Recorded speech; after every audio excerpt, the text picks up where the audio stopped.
നമസ്കാരം. ഞാൻ നിങ്ങളുടെ പ്രിയപ്പെട്ട ഇഷാനി ഷിജോ. ഇന്ന് ഞാൻ എത്തിയിരിക്കുന്നത് നൊബേൽ പുരസ്കാരങ്ങളെ കുറിച്ചുള്ള ഒരു വീഡിയോയുമായിട്ടാണ്. എന്താണ് ഈ നൊബേൽ പുരസ്കാരം?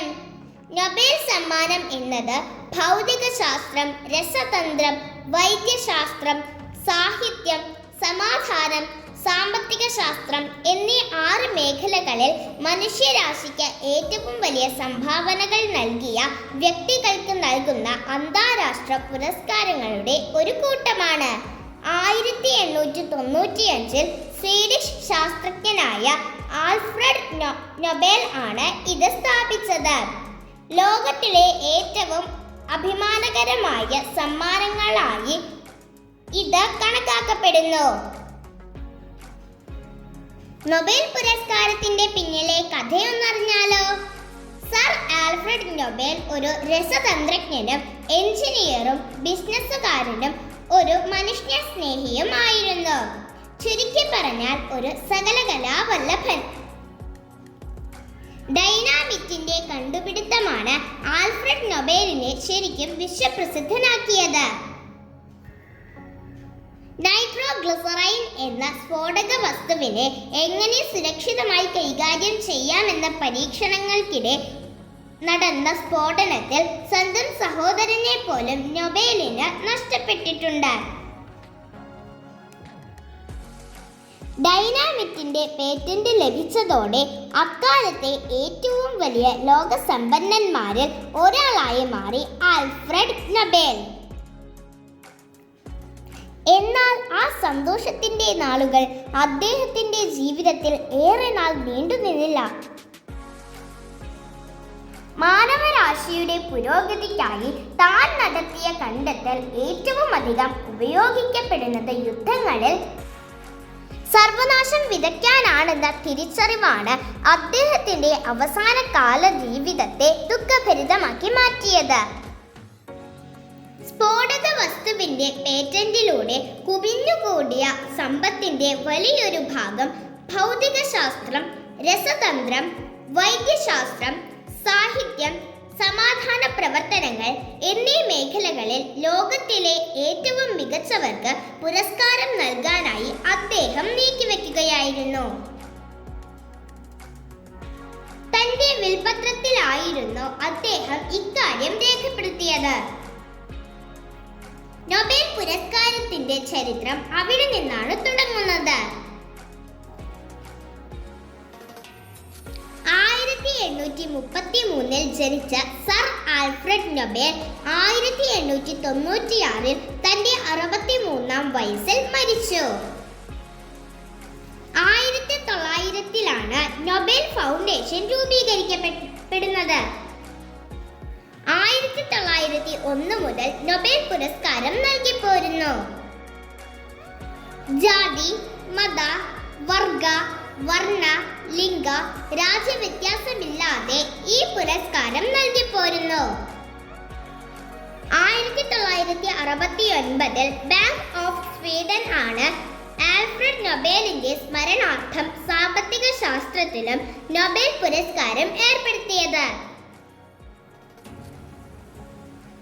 ഓരോ മേഖലയിലുമുള്ള പുരസ്കാര ജേതാവിനെ നിർണയിക്കുന്നത് ഓരോ സംഘടനയാണ്.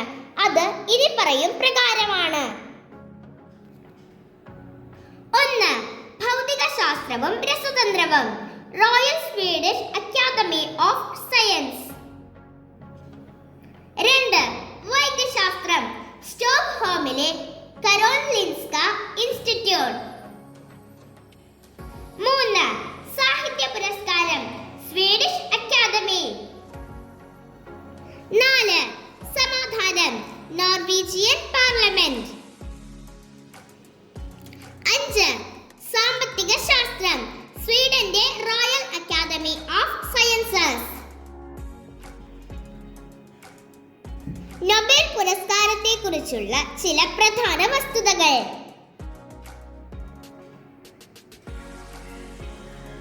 മരിച്ചുപോയവരെ നൊബേൽ പുരസ്കാരത്തിന് പരിഗണിക്കില്ല.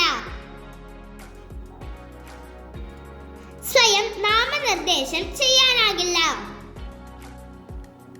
ഒന്നിലധികം തവണ നൊബേൽ പുരസ്കാരം ലഭിച്ച ആദ്യ വ്യക്തി മേരി ക്യൂറി. നൊബേൽ പുരസ്കാരങ്ങൾ ഏറ്റവും അധികം നേടിയ രാജ്യം അമേരിക്കയാണ്. ഇന്ത്യയിലാകെ 11 പേർക്കാണ് ഈ പുരസ്കാരം ലഭിച്ചത്. നൊബേൽ ദിനം ഡിസംബർ 10. നൊബേൽ സമ്മാന ജേതാക്കൾക്ക് പുരസ്കാരങ്ങൾ സമ്മാനിക്കുന്നത് അന്നാണ്. നൊബേൽ പുരസ്കാരം നേടിയ ആദ്യ ഇന്ത്യക്കാരൻ രവീന്ദ്രനാഥ് ടാഗോർ. ഇനി ഇന്ത്യയിലെ നൊബേൽ പുരസ്കാര ജേതാക്കളെ പരിചയപ്പെടാം. രവീന്ദ്രനാഥ് ടാഗോർ, വർഷം 1913, മേഖല സാഹിത്യം. CV രാമൻ, വർഷം 1930, മേഖല ഭൗതികശാസ്ത്രം. ഹർഗോവിന്ദ് ഖുരാന, വർഷം 1968, മേഖല വൈദ്യശാസ്ത്രം. മദർ തെരേസ, വർഷം 1979, മേഖല സമാധാനം. സുബ്രഹ്മണ്യ ചന്ദ്രശേഖർ, വർഷം 1983, മേഖല ഭൗതികശാസ്ത്രം. അമർത്യ സെൻ, വർഷം 1998, മേഖല സാമ്പത്തിക ശാസ്ത്രം. VS നായ്പാൾ, വർഷം 2001, മേഖല സാഹിത്യം. വെങ്കിട്ടരാമൻ രാമകൃഷ്ണൻ, വർഷം 2009, മേഖല രസതന്ത്രം. കൈലാഷ് സത്യാർത്ഥി, വർഷം 2014, മേഖല സമാധാനം. അഭിജിത് ബാനർജി, വർഷം 2019, മേഖല സാമ്പത്തിക ശാസ്ത്രം.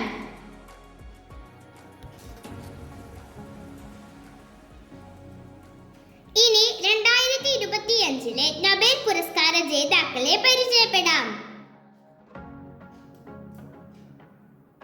John Clarke, Michael H Devoret, John M Martinis, മേഖല ഭൗതികശാസ്ത്രം.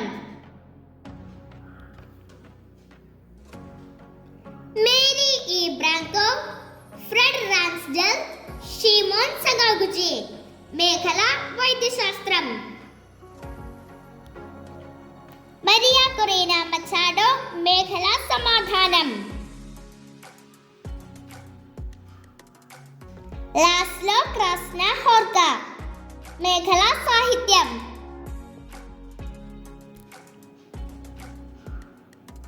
സുസുമു Kitagawa, Richard Robson, Omar Yaghi, മേഖല രസതന്ത്രം. Joel Mokyr, Philippe Aghion, Peter Howitt, മേഖല സാമ്പത്തികം. നൊബേൽ പുരസ്കാര വിശേഷങ്ങൾ എല്ലാവർക്കും ഇഷ്ടമായില്ലേ? നന്ദി.